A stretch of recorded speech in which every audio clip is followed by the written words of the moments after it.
Salut les futurs pilotes de locomotive, salut les internautes, j'espère que vous allez tous très bien. Aujourd'hui, on va conduire un Intercity à 2 étages avec une RE 460, 4 voitures A donc première classe, une voiture VRA donc restaurant bistrot, 4 voitures B donc deuxième classe et un BT de Brigue jusqu'à Romanshorn en passant par Viège, le tunnel de base du Lötschberg LBT,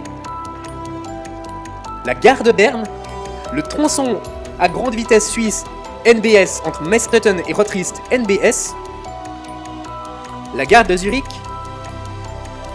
la Durchmesser-Linie, Winterthur, pour finalement arriver via Frauenfeld, Weinfelden et Amriswil à Romanshorn.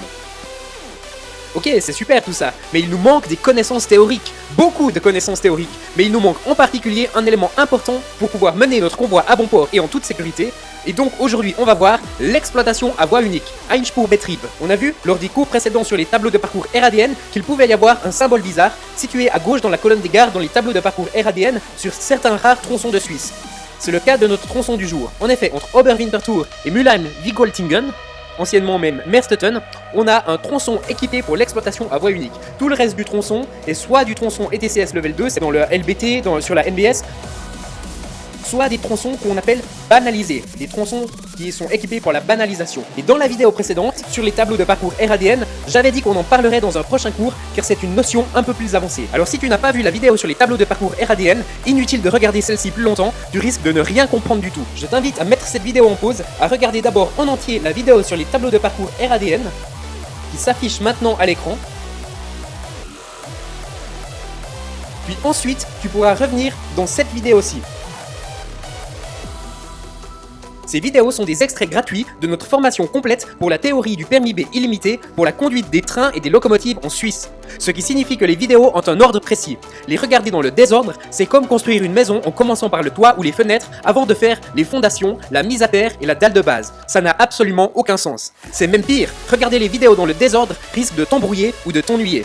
Ce cours n'est pas un cours d'introduction, ce cours, le cours d'aujourd'hui, est un cours intermédiaire. En prérequis, j'insiste, il faut vraiment avoir vu la vidéo sur les tableaux de parcours RADN, il faut l'avoir vue et comprise.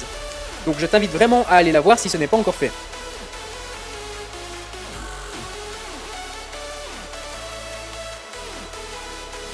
Nous partons donc de Winterthur avec notre belle Intercity. Et déjà à la gare de Oberwinterthur, un symbole bizarre nous attend dans le RADN.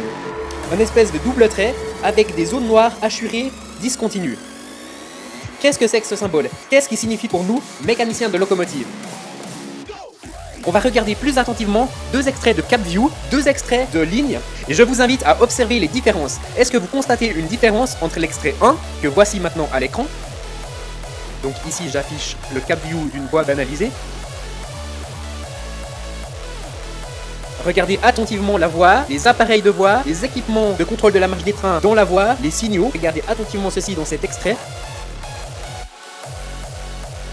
Et maintenant j'affiche un autre extrait de vidéo. Regardez à nouveau attentivement les équipements de contrôle de voie, les signaux et le nombre de voies.